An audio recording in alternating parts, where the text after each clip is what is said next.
Okay, let's dive into this explainer. Today, we're looking at a genuinely fascinating piece of source material. It's called The Vulnerable Chronicles of the Faithful.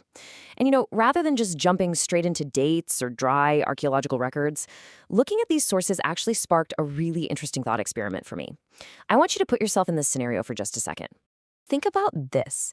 If you were handed the pen to write your absolute definitive biography, the one that everyone you know, literally everyone who will ever know of you, is going to read, would you actually include your darkest moment? Would you willingly write about your absolute greatest shame? It's a heavy thought, right? Because let's be honest, most of us spend our entire lives carefully curating our image, kind of hiding all those parts of ourselves that we just find unacceptable. Let's push this even further. Imagine you are this foundational historical figure, a great leader, a hero to millions. Would you tell the world about the day you lied? Would you willingly document the exact moment your integrity just collapsed? Usually when we look back at the grand heroes of antiquity, the statues and the epics, they're carved in marble. They're flawless, victorious, totally untouchable. But honestly, that just makes this next idea all the more staggering. Imagine knowing that billions of people across thousands of years would read about your absolute worst, most destructive failure. So the crucial point is, the universal human instinct is to hide our flaws. We spin the narrative, don't we? We want to be remembered for our triumphs, definitely not our betrayals. Yet what we found when examining these source texts is that the ancient chroniclers did the exact opposite. They actively chose exposure. Let me show you a prime example. David, the legendary king, the giant slayer, pretty much the absolute gold standard of ancient monarchy. I mean, if anyone had the power to edit history, to just have his scribes redact the state archives and preserve this pristine legacy, it was him. But the text doesn't hide his descent. It exposes it. Rapid fire.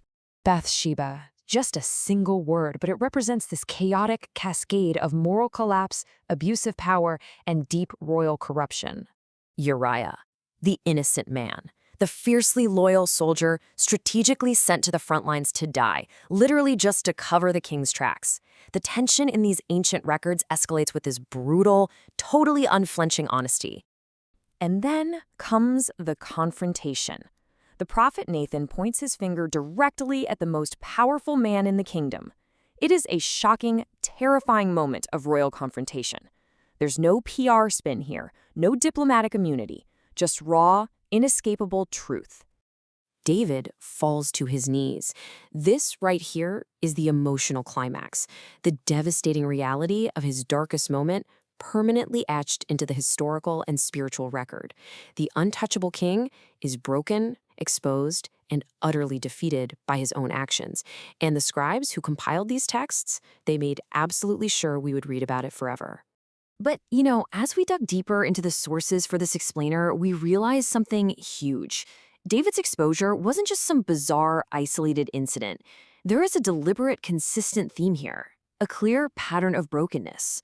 These ancient texts contain a profoundly countercultural approach to all of their heroes. They don't just tolerate vulnerability, they actually spotlight it. And this brilliantly illustrates that pattern repeated across all their foundational figures. Take Peter, right? The absolute rock of the early movement. Yet the sources ensure his defining moment of cowardice is forever marked by the rooster crowing as he denies his closest friend. Or look at Paul, the great missionary. His past is inextricably linked to watching Stephen being stoned, basically acting as a brutal accessory to murder. Even Moses, the ultimate liberator, has his story end standing right outside the Promised Land, totally barred from entering because of his own disobedience. The chroniclers deliberately refused to preserve a pristine, idealized legacy for literally any of them. They could have hidden these moments, but they didn't. Just let that sink in for a second. They were the authors. They literally held the pen. They could have so easily swept the rooster, the stoning, and the betrayal of Uriah right under the rug of history. But they didn't. They chose to broadcast their absolute worst failures for the rest of human history to see. So why? Why on earth would a people base their entire cultural and spiritual foundation on the profound brokenness of their greatest heroes? Well, perhaps it's because a flawless hero only gives us this impossible standard to idolize, while a broken hero gives us a mirror to truly understand ourselves. So as we wrap up this explainer, I really want to leave you with this provocative thought. If the most revered figures in history found their enduring strength in radical, documented transparency, what are we losing by spending our entire lives trying to hide our own flaws?